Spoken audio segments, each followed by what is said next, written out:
வணக்கம், நான் உங்கள் லோகநாதன். இப்போ நம்ம பார்க்குற ஆலயம் மிக ரொம்ப பழமையான ஆலயம், மன்னர் காலத்து ஆலயம். இந்த ஆலயம் சேலம் மாவட்டம் அமரவுந்தின்ற கிராமத்தில் இருக்குது. இது மகா கணபதி ஆலயம். மகா கணபதியோட ஆலயத்துக்கு முன்னாடி கொடிக்கம்பம் அப்படியே கம்பீரமாக இருக்குது. அதில் சிலைகள் பாருங்கள், அற்புதமாக வடிச்சிருக்காங்க.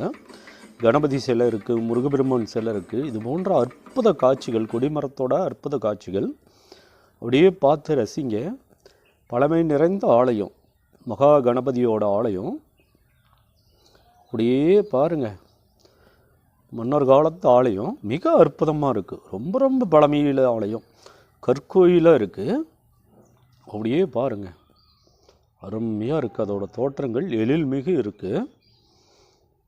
அப்படியே முருகபெருமான் இருக்கார், வேல் வச்சுட்டு முருகபெருமான் இருக்கார். அற்புதமாக இருக்குது முருகா. அப்படியே கொடிமரம் கம்பீரமாக இருக்குது. அப்படியே இதுதான் கணபதியோட ஆலயம். ரொம்ப ரொம்ப பழமையானது கற்கோவில். அப்படியே அருமையான எழில்மிகு காட்சி. இதில் படிக்கட்டில் எல்லாமே செதுக்கியிருக்காங்க. நம்மளோட லெட்டர்ஸ் எல்லாம் நிறைய இருக்குது. இதோ இந்த லெட்டர்ஸ் பாருங்கள், பழமையான பொறிக்கப்பட்ட கல்வெட்டு, வரலாறுகள் பொறிச்சிருக்கு. இதில் ஸ்டெப்கள் படிக்கட்டிலேயே இருக்குது இதோட வரலாறு. அப்படியே பாருங்கள், ரொம்பவும் பழமையான ஆலயம்.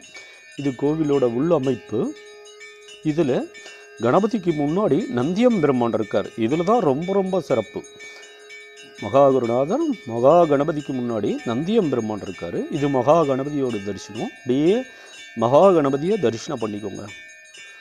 ஓம் கம் கணபதையே நமஹ, ஓம் கம் கணபதையே நமஹ, ஓம் கம் கணபதையே நமஹ, ஓம் கம் கணபதையே நமஹ, ஓம் கம் கணபதையே நமஹ, ஓம் கம் கணபதையே நமஹ, ஓம் கம் கணபதையே நமஹ, ஓம் கம் கணபதையே நமஹ.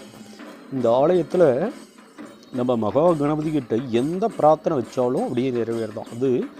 இது செவரில் அப்படியே இருக்குது பாருங்கள். இதோட கல்வெட்டுகள்லாம் நிறையா இருக்குது, ஓவியங்கள் இருக்குது, சிற்பங்கள் இருக்குது. ரொம்ப ரொம்ப பழமையான ஆலயம். அந்த கருவறைக்குள்ளேயே இருக்குது இது போன்ற அமைப்பு.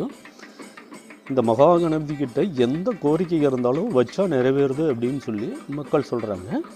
இது அப்படியே நீங்கள் வீட்டில் இருந்தவாறு இதை தரிசனம் பண்ணி இவரோட பரிபூர்ண அனுகிரகமும் பரிபூர்ண அருளாசியும் அனைவரும் பெறணும்.